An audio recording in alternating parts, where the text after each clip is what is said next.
Sins of a Solar Empire Rebellion. Is it worth a buy? Well, what is it? Well, it's an RTS in space.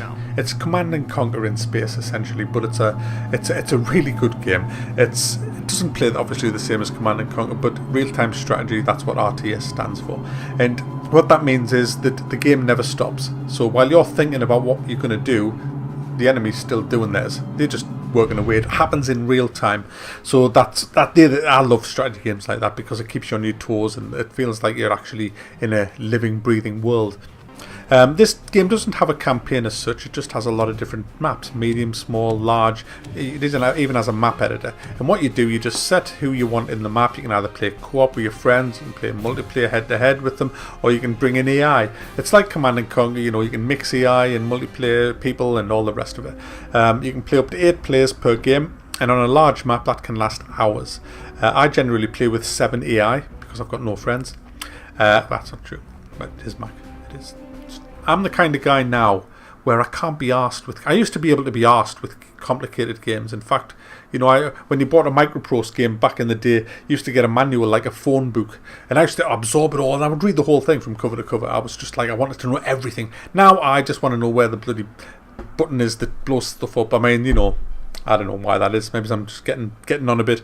But it's not that complicated. It really isn't. Essentially, the formula is this.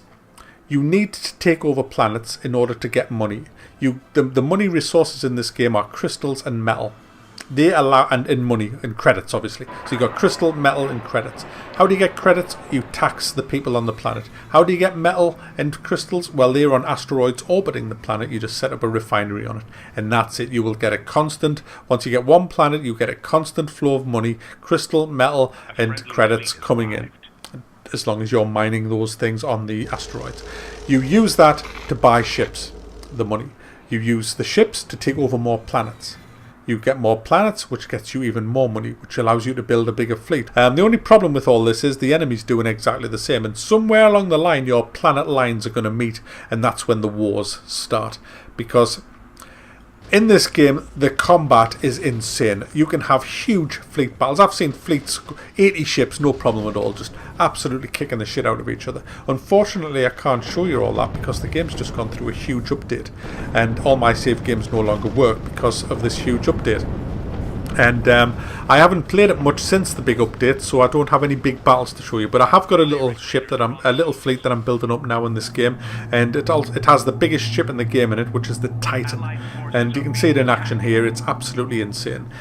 Each ship costs credits, metal, and crystals. So again, you need to have a steady income of that. You can get a quick boost to your credits by selling your crystal and metal on the black market, which is really, really nice.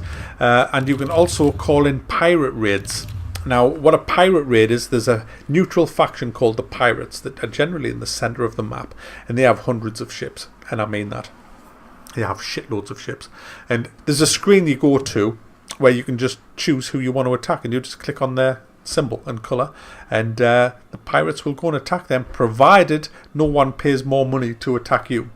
It's all set on a timer. When the little line there at the top right there gets right across to the end, the pirates attack, and whoever's name's in that bloody box gets attacked. So make sure it's not yours by paying more money.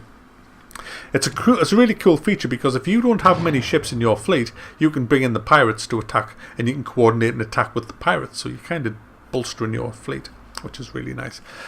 The research, it does look daunting, but it's not. You've just got your basic tabs along the left, and all they do is just make your ships tougher, make your lasers fire better, allow you to unlock different ships, different defenses and things like that. It's dead straightforward. And if you can't build something, it tells you why. It might say, oh, you can't build that because you need another military lab. So you just go and build a military lab. It's really, really is that simple, guys. After an hour of playing this, you will get the gist of it. There is a problem with this game. It's $29.99 and it's now probably about a year old. Now that doesn't really mean, age doesn't really matter. It's how good the product is. Now it's a very good product. Is it worth $29.99? Well, I guess it is. I guess it is worth it when you consider Call of Duty sells for flipping a lot more than that, and that's just a big pile of shit year in, year out. I haven't found a better space RTS game than this, and I have tried a few others, but this is still the king of the castle as far as RTS space games is concerned. In fact, it is the only RTS game I still play, even out of the land-based ones. So that's how good this is. What I'm going to say to you is this: if you hang around for the Steam sales, you will get this cheaper. And if you do see it, buy it. If you like RTS games, you will like this. I give you my word.